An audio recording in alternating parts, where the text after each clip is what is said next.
разбира се. И всеки трябва да ги направи тези грешки, защото ако не ги направи, никой няма да разбере как се случват нещата. И затова много държим дали всеки ще говори пред медии, дали всеки да пише материал, да раздава бюлетин, нали аз като... Все давам пример със себе си, просто като влизах в призив, аз го приемах за нещо като изпит раздаването на бюлетин. Тогава беше някаква много партизанска акция това с раздаването на бюлетина. Издаваше се брой и се събираше бойната група от 10 човека, всеки с една папка бюлетин и влетяваме в университет и всеки заповядай, обясняваш на хората такова и това ти убива всякакво притеснение. Просто наистина този тип акции те научават да не се притесняваш пред хората, да говориш с тях, да общуваш, и дори когато имаш негативна ответна реакция на среща, включително и изключително приятни моменти в това отношение, да не се притесняваш да реагираш на това нещо и то да реагираш нормално. Идеята ми беше изключително най-ми възникна да правим такива дискусионни материали. Това нещо, което хората дискутират, така че се разглеждат мнение по въпроса, които ако си противостоят, още по-хубаво. И в случая се сложили да си честни, точно така се. Студентите трябва да има самоувереност достатъчно и да самите ние бъдем медии. Имаме сайт, раздаваме печатно издание, за което ще става въпроси и по-нататък. И това е смисъл. Определено си забелязва, че студентската общност, която никак не е малка като общественост, няма свои медии. Така силно популярни. Паднах случайно в факултета на първи брой. Беше в една от аудиториите. Разгледах го, прочетох го, исках да се го взема, обаче беше чужд екземпляр, да не можах. Известно време ми падаше, после покрай кампанията срещу видеонаблюдението в Софийския университет попаднах на друг брой на призив, попаднах на покана за дискусия на тема видеонаблюдението и така вече започвах по-стриктно да следа изданието. Успях вече да си намеря екземпляри за себе си. Но от друга страна е много нужно да има такива издания, които са правени от студенти за студенти. И в смисъл това със самостоятелното финансиране е ценно от тази гледна точка, че не мислиш някой твой материал дали няма да накърни интереса на човека, който те финансира и дали няма да го обидиш, той другия път да не ти даде пари. Много по-добре, когато няколкото човека сами си извадят по 2-3-5 лева от джоба и сами си го финансират и знаят, че могат да пишат каквото се желаят в него, без да се съобразяват с нечи финансови и всякакви интереси.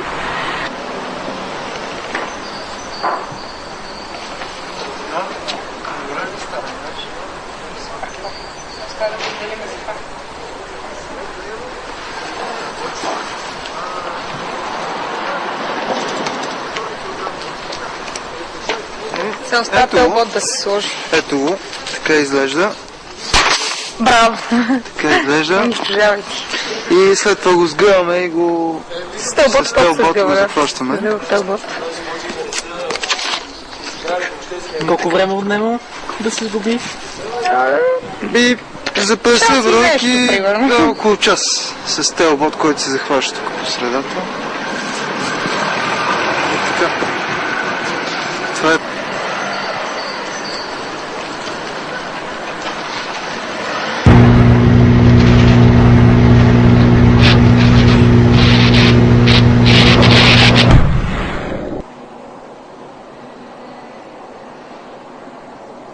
Вземете само проблема за висшето образование.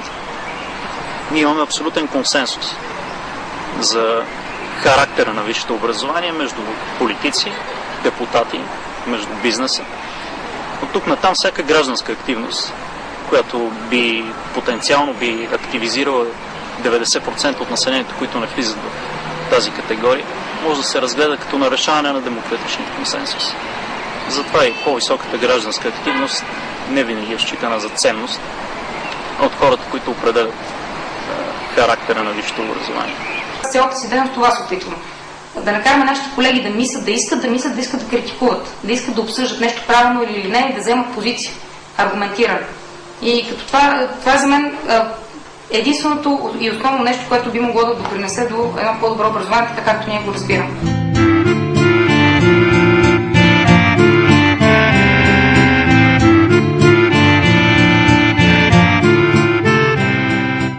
Има страхотно много идеи, които си служават да се обсъждат, да се пробва по тях.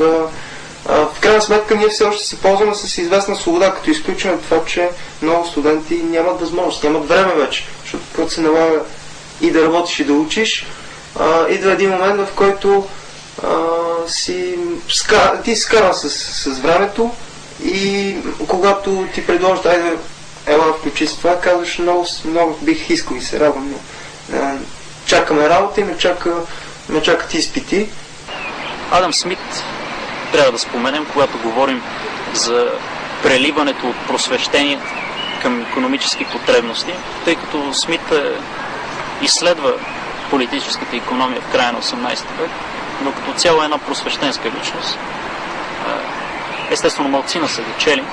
Той трябва да бъде почитан в установения стил, а не да бъде четен. Обикновено се четат само няколко фрази, известни фрази.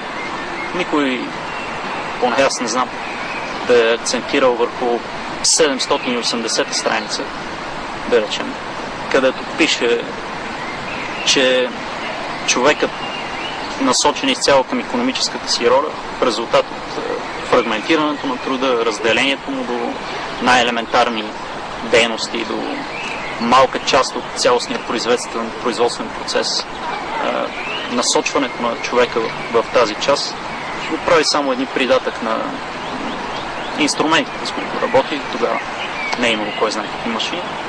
И го прави, цитирам, толкова глупав и невеж, колкото може да бъде даден човек. И това е състоянието, в което необходимо изпада мнозинството от хората. Той ги нарича трудещите се бедняци. Ако правителството не взема съответни мерки, т.е. ако държавата не осигури на мнозинството от хората възможност да напуснат икономическата си функция и да развиват човешкото в себе си. На мен сега наскоро ми предложих 14-часова работа в една автомивка и аз погледнах така човека, който ми го предложи. Той каза, спокойно, пич, и аз съм така, нямам личен живот. А той беше колкото мен, само че близък до собствениците на тази автомивка и аз си глътнах език, защото си помислих викторианска Англия, 19 век.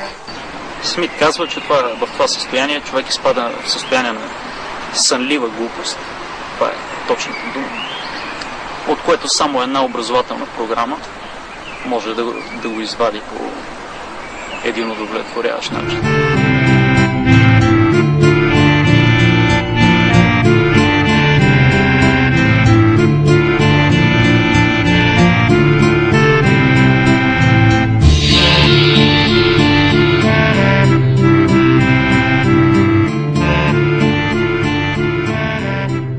Така наречения Болонски процес, примерно, който е подписан 1999 година, България е една от страните, въпреки че в този момент извън Европейския съюз, първо подписала го. Той просто залага такива директиви, че образованието губи своята общодостъпност на финансов принцип. Така наречената финансова автономия на университетите всъщност не означава една свободна институция, решаваща сама по себе си какво да прави, а означава, че тя трябва да се самоиздържа. Самоиздържайки се, тя няма къде да дойдат тези пари, освен от джоба на студента. Тук имаме директна покана от страна на Министерството да направим едно планово висше образование, което да отговаря на плана за икономиката, какъвто не съществува.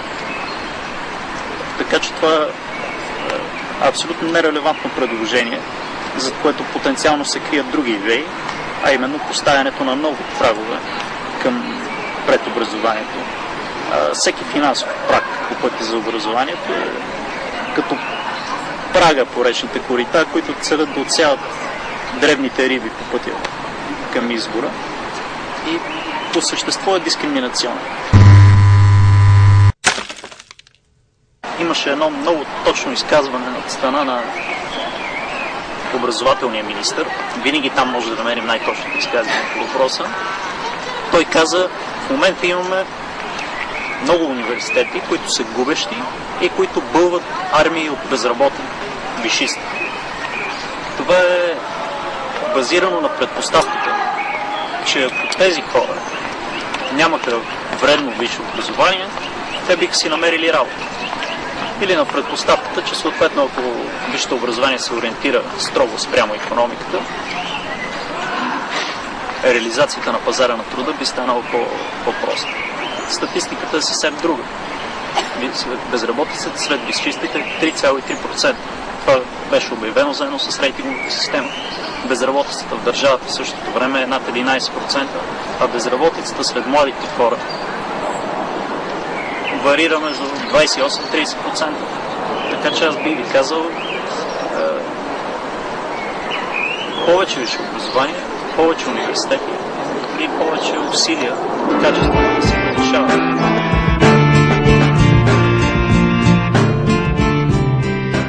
На прожекцията присъстваха може би около 60-70 души, не само студенти, имаше ученици, студенти от различни факултети, преподаватели и след прожекцията близо до часова дискусия проведе, доста изненадващо.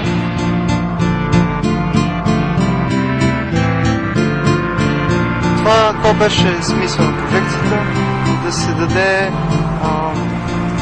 дадат насоки за размисъл какво става и в нашето общество и в света, какви са ценностите, съответно кой с какъв интерес пропагандира дадени идеи и ценности и така, по-скоро много въпроси да се повдигнат, оттам да се опитахме в хода на дискусията да направим препратка с образованието и си дадохме въпроса на присъщите и на нас самите, а има ли шокова доктрина в българското образование? Според доктрината, която се прилага във висшето образование, че индивидът печели ползи от образованието си и затова поема разходите за него,